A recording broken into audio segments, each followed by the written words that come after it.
Hello friends, in the last lecture we were discussing about foundation of Congress या formation of Congress. और उसमें हमने पढ़ा था इम्पॉर्टेंट सेशन ऑफ कांग्रेस के जितने भी इम्पॉर्टेंट अधिवेशन थे जो एग्ज़ाम में पूछे जाते हैं उनके बारे में हमने डिस्कस किया था। जो पार्ट 1 था जिसमें हमने 1917 के अधिवेशन तक हमने पढ़ा था। इस लेक्चर में हम लोग डिस्कस करेंगे 1918 से लेके 1947 तक, 1918 से लेके 1947 1947 तक का, जब आपका देश आज़ाद हुआ। तो इसके बीच में कौन कौन से इम्पोर्टेंट सेशन हुए कांग्रेस के, तो ये हम लोग इस बारे लेक्चर में डिस्कस करेंगे। तो 1917 में जो आपका सेशन हुआ था वो किसके द्वारा अध्यक्षता किसने की थी? आपकी एनी बेसेंट। और एनी बेसेंट आपकी जो थी पहली महिला अध्यक्ष थी कांग्रेस की 1917 में, जो कि कलकत्ता में हुआ था। और आपका कांग्रेस की जो स्थापना हुई थी वो 1885 में हुई थी, ये आपकी बॉम्बे में हुई थी। और इसमें क्या था, पहला जो सेशन हेल्ड हुआ था वो किसके द्वारा अध्यक्ष किया? डब्ल्यू.सी. बनर्जी, ठीक है। और ये आपके जो वायसराय थे उस टाइम कौन थे? Lord Dufferin. तो ये चीज़ें हमको याद रखनी है। नेक्स्ट अब पढ़ते हैं 1918 से 1918 में जो आपकी कांग्रेस की अध्यक्षता की गई थी वो किसके द्वारा की गई थी? सैयद हसन इमाम के द्वारा। सैयद हसन इमाम के द्वारा 18 में अध्यक्षता की गई थी। और ये स्पेशल सेशन था जो कि आपके बॉम्बे में हुआ था 1918 में। तो यहाँ पे आपके देखते हैं 19 में मॉन्टेग्यू चेम्सफोर्ड रिफॉर्म आया था, तो उस पर डिस्कस करने के लिए आया था। एंड आपका जो रॉलेट एक्ट आया था उस पर डिस्कशन के लिए ये स्पेशल सेशन बुलाया गया था। तो इसकी अध्यक्षता किसने की थी? सैयद हसन इमाम। रॉलेट एक्ट आपका क्या था? जिसको ब्लैक लॉ बोला जाता है, या नो दलील, नो वकील और नो अपील। नो दलील, नो वकील एंड नो अपील। तो ये आपका क्या था कि किसी को भी सरकार क्या थी, किसी को भी सस्पेक्ट होने के आधार पे उसको अरेस्ट कर सकती थी और उसके खिलाफ मतलब उसको जेल में डाल दे, और कोई अपील या दलील या वकील ये सब नहीं हो सकता था। इसीलिए इसको नो दलील, नो वकील और नो अपील वाला लॉ बोला गया था। तो 1918 में आपका ये हो गया। फिर 1919 में जो आपका हुआ था, ये आपका सेशन हुआ था अमृतसर में। और अमृतसर में इसलिए भी हुआ था और इसकी अध्यक्षता जो थी मोतीलाल नेहरू ने की थी, क्योंकि आपका अमृतसर में उस वक्त क्या हुआ था? जलियांवाला बाग मैसेकर। तो ये आपका हुआ था, इसीलिए अमृतसर में इसको ऑर्गेनाइज़ किया गया था। और यहाँ पे जो आपका खिलाफत मूवमेंट था उसको भी समर्थन देने के लिए समर्थन दिया गया इस सेशन में। आपका खिलाफत मूवमेंट जो था वो आपका क्या था? ये बेसिकली उसका इंडिया से कोई लेना देना नहीं था। ये आपका जो हुआ था वो टर्की में शुरू हुआ था। इसको हम लोग डिटेल में बाद में डिस्कस करेंगे। ये टर्की में शुरुआत हुई थी क्योंकि आपके जो खलीफ होते थे, खलीफा जो बोलते थे उनको, ये आपके ऑल ओवर द वर्ल्ड मुस्लिमों के धार्मिक गुरु होते थे। तो उनको क्या किया था, आपके अंग्रेज़ों ने उनको उनकी गद्दी को या उनकी पोस्ट को ख़त्म कर दिया था। तो उनके समर्थन में आपका खिलाफत मूवमेंट शुरू हुआ था। तो ये आपके इंडिया में भी इसकी शुरुआत हुई थी, बट इसका डायरेक्टली इंडिया से कोई लेना देना नहीं था। तो इसको कांग्रेस ने समर्थन दिया क्योंकि आपका जो हिंदू मुस्लिम यूनिटी आपकी जो सबसे ज़्यादा देखने को मिलती है वो आपके खिलाफत मूवमेंट में देखने को मिलती है। तो ये हम लोग बाद में भी डिस्कस करेंगे, अभी हम लोग ऐसे ही थोड़ा देख लेते हैं। फिर 1920 में आपका 1920 में कलकत्ता में ये सेशन हुआ और इसकी जो अध्यक्षता की थी वो की थी आपकी लाला लाजपत राय ने। और ये आपका स्पेशल सेशन हुआ था और 2 बार हुआ था एक्चुअली में। तो इसमें जो आपका 1920 में जो सेशन हुआ इसमें क्या था, आपका नॉन कोऑपरेशन मूवमेंट या नॉन कोऑपरेशन रेजोल्यूशन पास हुआ था कि गांधी जी ने पहला मूवमेंट आपका सबसे बड़ा, मतलब इससे पहले आपका खेड़ा एड़ा भी हुआ था, खेड़ा हुआ था, अहमदाबाद मिल स्ट्राइक हुआ था। तो ये सब, लेकिन आपका जो देखते हैं कि एक मास लेवल पे जो आपका सबसे पहला मूवमेंट था गांधी जी का वो क्या था? Non cooperation movement. तो उसके लिए यहाँ पे एक रेजोल्यूशन पास हुआ, तो इसको भी हम लोग बाद में देखेंगे। तो ये आपका 1920 में हुआ था। और 1920 में एक मतलब दुखद घटना हुई थी, ये बहुत शॉकिंग न्यूज़ था कि गांधी जी ने अनाउंस किया था डेट आपकी नॉन कोऑपरेशन की 1 अगस्त 1920 ऑन द सेम डे आपके जो बाल गंगाधर तिलक थे इनकी डेथ हो गई थी, बाल गंगाधर तिलक। और इन्होंने कांग्रेस की कभी अध्यक्षता नहीं की। एक बार इनको अध्यक्ष बनाया गया था बट ये वहाँ पे मौजूद नहीं थे, जेल में थे, इसीलिए ये कांग्रेस के अध्यक्ष नहीं बन पाए। तो आपका 1920 में आपका एक सेशन हुआ था नागपुर में, और इसकी अध्यक्षता किसने की थी? इसकी अध्यक्षता की आपकी वीर राघवाचार्य, विजय राघवाचार्य जी ने, इन्होंने इसकी अध्यक्षता की थी। और आपका reconstitution of working committee of Congress on linguistic basis, तो पहली बार आपका भाषाई आधार पे यहाँ पे एक वर्किंग कमेटी को इस्टेब्लिश किया गया, या भाषाई आधार पर डिवीज़न किया गया। और M.A. जिन्ना मतलब मोहम्मद अली जिन्ना ने आपका क्या था, फाइनली कांग्रेस 1920 में छोड़ दी। 1920 में क्या हुआ, आपका कांग्रेस छोड़ दी। अब इसको याद रखिए कि पहला आपका इम्पॉर्टेंट इसमें क्या है, 1920 में आप कनेक्ट करके याद रख सकते हैं कि 1920 में आपका नॉन कॉपरेशन मूवमेंट का रेजोल्यूशन पास हुआ। इसकी डेट क्या थी, 1 अगस्त 1920, और ऑन द सेम डे आपके बाल गंगाधर तिलक की डेथ हो गई। क्योंकि ये बाल गंगाधर तिलक को आप इसलिए याद रखिए कि कभी कभी क्रोनोलॉजी में पूछ लेते हैं। आई थिंक 2020 में क्रोनोलॉजी पूछी थी, फिरोज शाह मेहता, बाल गंगाधर तिलक, तो आप इससे थोड़ा याद रख सकते हैं कि 1920 में बाल गंगाधर तिलक की डेथ हो गई थी, तो ये आपका इम्पोर्टेंट हो जाता है।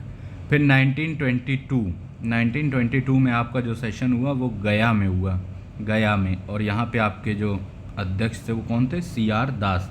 CR दास का मतलब है आपका चित्तरंजन दास, चित्तरंजन दास। तो 1922 में आपके चित्तरंजन दास ने अध्यक्षता की थी, बट फिर क्या हुआ, चित्तरंजन दास ने आपकी कांग्रेस छोड़ दी, कांग्रेस से उन्होंने रिज़ाइन कर दिया और अपनी एक नई पार्टी बनाई, और उसका नाम था formation of Swaraj party. Swaraj party की स्थापना इन्होंने कब की थी, 1923 में, तो ये भी याद रखिएगा। स्वराज पार्टी की स्थापना जो आपकी हुई ये 1923 में हुई। अब ये अलग क्यों हुए थे, इसका मेन रीज़न था कि आपके 1923 में 1923 में इलेक्शन होने वाले थे, इलेक्शन होने जा रहे थे, तो आपके जो CR दास थे या मोतीलाल नेहरू थे, ये चाह रहे थे कि हम इलेक्शन में पार्टिसिपेट करेंगे, बट जो गांधी जी थे उन्होंने इलेक्शन को बाइकआउट किया। उन्होंने कहा कि हम अपने ऑर्गेनाइजेशन में रह के ही काम करेंगे, बट ये लोग चाहते थे कि हम इलेक्शन में पार्टिसिपेट करेंगे और वहाँ जाके विरोध करेंगे। तो इसीलिए बेसिकली कांग्रेस ने इनका जो प्रपोजल था उसको रिजेक्ट कर दिया, तो इन्होंने कांग्रेस से इस्तीफा दे दिया और 1923 में स्वराज पार्टी की स्थापना की, मोतीलाल नेहरू और चित्तरंजन दास ये सब लोगों ने मिल के। तो आपका 1922 का सेशन ये था। नेक्स्ट आगे देखते हैं। इसमें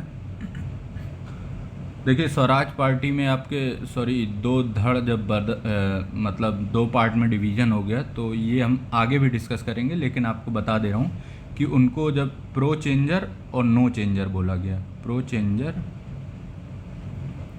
और नो चेंजर। तो आपका प्रो चेंजर कौन थे, प्रो चेंजर आपके मोतीलाल नेहरू और चित्तरंजन दास, क्योंकि ये पार्टिसिपेशन करना चाहते थे इलेक्शन में। और नो चेंजर कौन थे आपके, जैसे गांधी जी थे और बाकी ये कांग्रेस थे, तो ये लोग चाह रहे थे कि हम इलेक्शन में पार्टिसिपेट नहीं करेंगे, इसीलिए इनको नो चेंजर बोला गया, मतलब यथा स्थिति को ये मेंटेन रखना चाह रहे थे। तो ये आपका 1922 का सेशन था, ये इम्पॉर्टेंट है और ये सारे ही सेशन इम्पॉर्टेंट हैं, तो आप देखिएगा।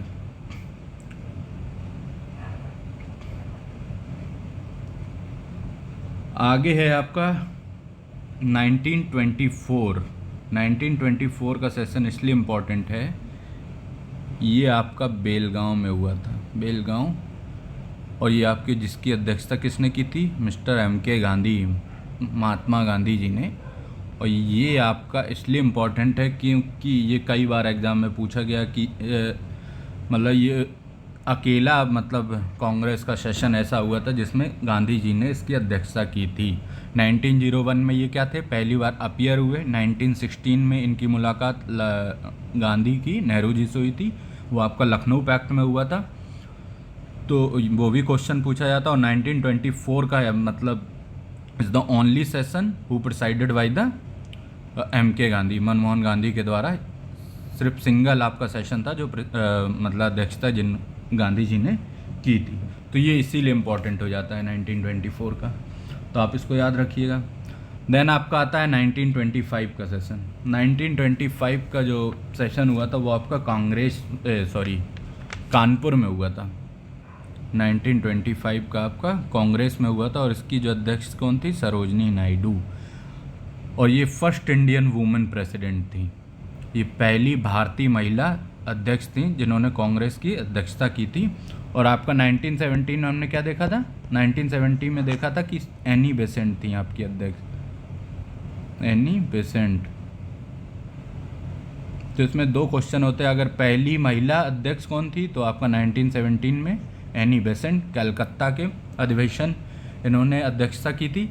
जब पूछेगा पहली भारतीय महिला, फर्स्ट इंडियन वुमेन प्रेसिडेंट, तब आपका answer will be Sarojini Naidu, 1925 Kanpur. और 1925 में ही आपका कम्युनिस्ट पार्टी को भी इस्टेब्लिश किया गया था, तो ये भी याद रखिएगा। फिर आपका आता है 1927 का आपका जो सेशन हुआ वो मद्रास में हुआ। इसके प्रेसिडेंट कौन थे? MA अंसारी, मुख्तार अहमद अंसारी, मुख्तार अहमद अंसारी, मुख्तार अहमद अंसारी, ये इन्होंने इसकी अध्यक्षता की थी। और आपका इस टाइम पे इम्पोर्टेंट क्या हुआ था? एक रेजोल्यूशन पास हुआ किसके अगेंस्ट में? Simon commission. आपका साइमन कमीशन आया था ना 1927 में, और बट इंडिया जो आप आया था 1928 में साइमन कमीशन आया था, जिसके बाद आपकी लाला लाजपत राय जी की मृत्यु हो गई थी। तो ये इसीलिए इम्पॉर्टेंट है कि साइमन कमीशन आपका इसको बाइकआउट करने के लिए एक रेजोल्यूशन पास हुआ 1927 के अधिवेशन में। तो साइमन कमीशन वैसे आपका 1919 में जो एक्ट आया था उसके 10 साल बाद साइमन कमीशन आने वाला था, मतलब उस एक्ट की समीक्षा करने के लिए, बट क्या हुआ, ये 2 साल पहले ही आ गया था, तो ये याद रखिएगा। फिर आपका नेक्स्ट है 1928 में आपका कलकत्ता में अधिवेशन हुआ और इसकी जो अध्यक्षता की थी वो मोतीलाल नेहरू ने की थी, मोतीलाल नेहरू ने। और इसमें क्या था? ऑल इंडिया यूथ कांग्रेस की फॉर्मेशन, मतलब इसकी स्थापना की गई। और दूसरा था कि इसमें बोला गया कि जो नेहरू रिपोर्ट थी उसको भी गवर्नमेंट को एक्सेप्ट करना चाहिए। Nehru report should be accepted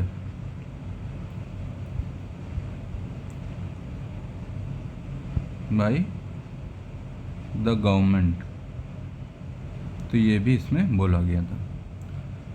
next है आपका 1929, ये बहुत इंपॉर्टेंट सेशन है, इसमें आप मोस्ट इम्पॉर्टेंट लगा लीजिए क्योंकि इन सब सेशन से ही क्वेश्चन आते हैं अधिकतर।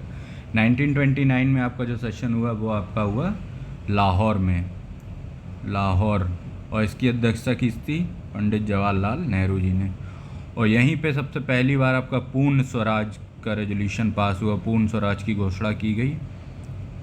और आपका 26 जनवरी को इंडिपेंडेंस डे मनाया गया यहाँ पे। पूर्ण स्वराज आपका जो था वो 31 दिसंबर 1929 में, और ये आपका यहाँ पे 26 जनवरी to be observe at Independence Day. तो यहीं पे पहली बार आपका 26 जनवरी को आपका स्वतंत्रता दिवस मतलब इंडिपेंडेंस डे के रूप में मनाया गया। तो आपको याद रखना है 1929 का जो अधिवेशन हुआ वो लाहौर में हुआ, अध्यक्षता आपकी पंडित जवाहरलाल नेहरू, और इसमें पूर्ण स्वराज की घोषणा की गई। ठीक है। फिर आपका एक चीज़ है कि 1930 में आपका कोई भी सेशन नहीं हुआ था, नो सेशन। 1930 में आपका कोई भी सेशन हेल्ड नहीं हुआ। इसके आगे देखते हैं।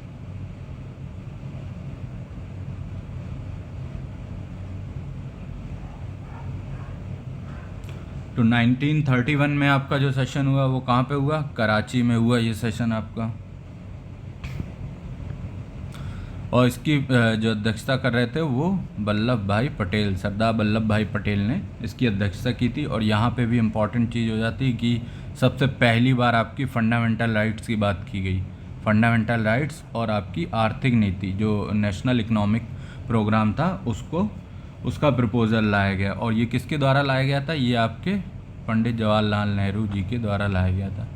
तो ये भी क्वेश्चन कई बार पूछा गया कि फंडामेंटल राइट या इकोनॉमिक प्रोग्राम किस सेशन में प्रपोज किए गए थे? तो आपका 1931 कराची के सेशन में। और इस टाइम पे ये आपका गांधी इरविन पैक्ट हुआ था और आपकी सेकेंड राउंड टेबल कॉन्फ्रेंस के लिए गांधी जी को नॉमिनेट किया गया लंदन जाने के लिए। तो ये इम्पॉर्टेंट हो जाता है। किसको किया गया? गांधी जी को सेकेंड राउंड टेबल कॉन्फ्रेंस में। आपकी राउंड टेबल कॉन्फ्रेंस जो हुई थी वो 3 हुई थी, first, second and third.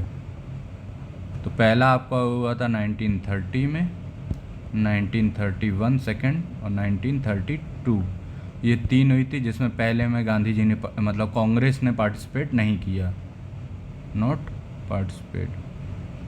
Second में गांधी जी ने पार्टिसिपेट किया, मतलब कांग्रेस ने किया पार्टिसिपेट। थर्ड में क्या था? पार्टिसिपेट नहीं किया।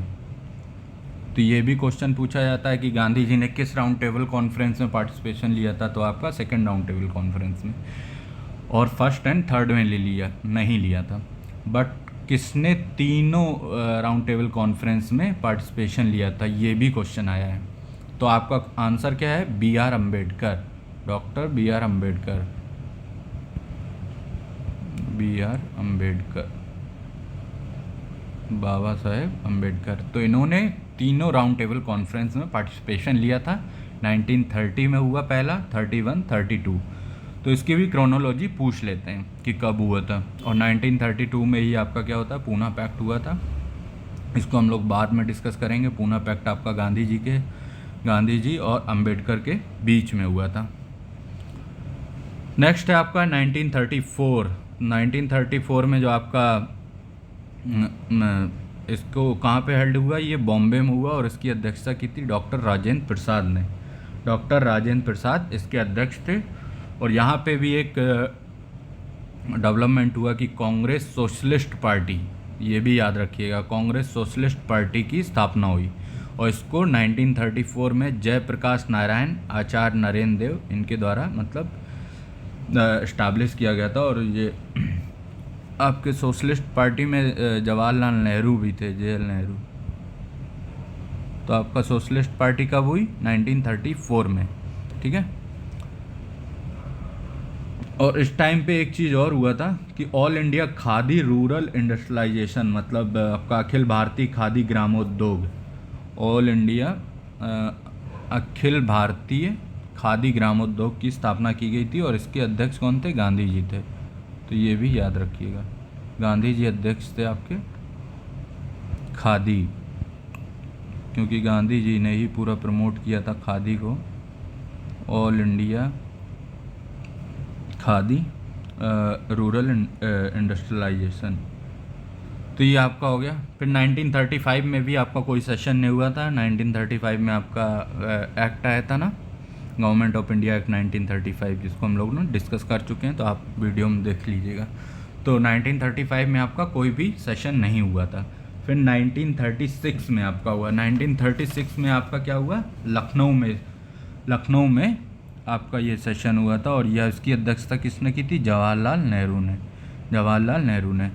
और इन्होंने क्या किया था? सोशलिस्ट आइडियाज़, जवाहरलाल नेहरू के द्वारा सोशलिस्ट आइडियाज़ पे बात की गई और जो आपके उनको सामने रखा गया सेशन के। तो ये आपका 1936 में। फिर था आपका नेक्स्ट है 1937। 1937 का जो आपका हुआ सेशन, ये फैजपुर में हुआ। फैजपुर जो आपका है ये आपके बंगाल में, और ये एक गांव है, बंगाल में है, ये आपका एक गांव है। तो ये पहला सेशन था जो किसी गांव में ऑर्गेनाइज किया गया था। और इसकी जो अध्यक्षता किसने की थी? जवाहरलाल नेहरू ने। तो आप 36 और 37 की अध्यक्षता किसने की? जवाहरलाल नेहरू। तो याद रखिएगा। इसके आगे है, आगे देखते हैं 1938। तो 1938 में जो आपका ये आपकी हरिपुरा, 1938 में जो आपका कांग्रेस सेशन हुआ, ये हरिपुरा में हुआ। और हरिपुरा आपका कहाँ पे है? गुजरात में है। हरिपुरा गुजरात में है। और इसकी अध्यक्षता की थी सुभाष चंद्र बोस। अब ये याद रखिएगा क्योंकि कईयों बार क्वेश्चन एग्ज़ाम में आया है, पीसीएस में भी आया और यूपीएससी में भी आया कि सुभाष चंद्र बोस ने किसकी अध्यक्षता की थी, किस कांग्रेस सेशन की, तो हरिपुरा की एंड त्रिपुरी में वो मतलब इलेक्ट हुए थे बट उन्होंने रिज़ाइन दे दिया था। तो 1938 में इन्होंने हरिपुरा की अध्यक्षता की थी सुभाष चंद्र बोस ने। और यहाँ पे आपका क्या हुआ था 1938 में, national planning committee setup under Jawaharlal Nehru. तो प्लानिंग कमेटी को सेटअप किया गया जवाहरलाल नेहरू के अंडर में, तो ये इम्पोर्टेंट था। फिर 1939 में आपका जो त्रिपुरी आपका ये एमपी में है, एमपी में जबलपुर तो यहाँ पे आपके देखिए यहाँ पे ओरिजिनली हुआ था कि आपकी जो 1939 में जो अध्यक्ष चुने गए थे वो एससी बोस, सुभाष चंद्र बोस ही चुने गए थे। बट यहाँ पे गांधी जी से कुछ मतलब इनके मतभेद थे गांधी जी से, तो गांधी जी का एक कैंडिडेट था अपना, वो पट्टाभी सीतारमैया, ये याद रखिएगा, पट्टाभी सीतारमैया।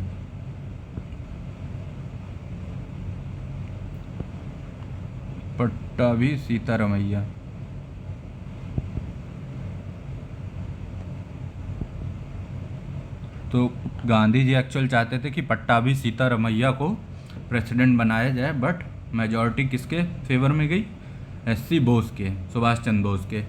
तो बट क्योंकि गांधी जी ये चाहते नहीं थे इसलिए उन्होंने क्या किया, रिज़ाइन दे दिया। और उन्होंने रिज़ाइन दे दिया अपना कांग्रेस से। तो बाद में आपका जो राजेंद्र प्रसाद थे उनको बनाया गया प्रेसिडेंट। और इसी के बाद इन्होंने फॉरवर्ड ब्लॉक की स्थापना की। फॉरवर्ड ब्लॉक आपका कब, 1939 में इस्टेब्लिश किया गया। तो इसको याद रखिएगा 1939 में आपका फॉरवर्ड ब्लॉक की स्थापना की गई, किसके द्वारा, आपके सुभाष चंद्र बोस के द्वारा 1939 में। देन उसके बाद आपका है 1940 ये आपका जो सेशन हुआ ये रामगढ़ में हुआ। और इसकी जो अध्यक्ष थे अबुल कलाम आज़ाद। अबुल कलाम आज़ाद के बारे में दो चीज़ें हैं कि इन्होंने 1923 में 1923 के सेशन को भी इन्होंने मतलब अध्यक्षता की थी। और ये उस टाइम पे सबसे यंगेस्ट मतलब आपके अध्यक्ष थे कांग्रेस के। तो ये आपका अगर क्वेश्चन ये भी आता कि सबसे यंगेस्ट आपके अध्यक्ष कौन थे, तो अबुल कलाम आज़ाद। और ये सबसे लॉन्गेस्ट सर्विंग, मतलब इन्होंने करीब 40 के बाद 45 तक, क्योंकि आपके कांग्रेस के सेशन नहीं हुए, तो अध्यक्ष कौन था, अबुल कलाम आज़ाद। तो ये याद रखिएगा अबुल कलाम आज़ाद आपका क्या था, 1940 से लेके 45 तक आपके कांग्रेस के अध्यक्ष बने रहे अबुल कलाम आज़ाद। तो सबसे ज़्यादा टाइम यही अध्यक्ष रहे और ये सबसे यंगेस्ट कांग्रेस के अध्यक्ष थे। देन उसके बाद आपका जो हुआ 1946 में हुआ, ये आपका मेरठ में हुआ। और इसकी जो अध्यक्षता की थी जे.बी. कृपलानी। और ये लास्ट सेशन था आपका इंडिपेंडेंस से पहले। जे.बी. कृपलानी आपके इसके अध्यक्ष थे। और स्वतंत्रता के बाद भी आपके जो कौन अध्यक्ष था, ये जे.बी. कृपलानी थी। और जे.बी. कृपलानी की ही पत्नी थी सुचेता कृपलानी, है ना, सुचेता कृपलानी कौन थी, यूपी की आपकी पहली शायद गवर्नर थी। सॉरी, इसमें थोड़ा सा डाउट है, आप एक बार चेक कर लीजिएगा। तो ये आपके इम्पॉर्टेंट सेशन थे कांग्रेस के, और इनमें क्वेश्चन जरूर आता है, एक दो क्वेश्चन जरूर पूछा जाता है, तो आपको ये याद रखना है। तो आज का सेशन यहीं पे ख़त्म करते हैं। Okay, thank you.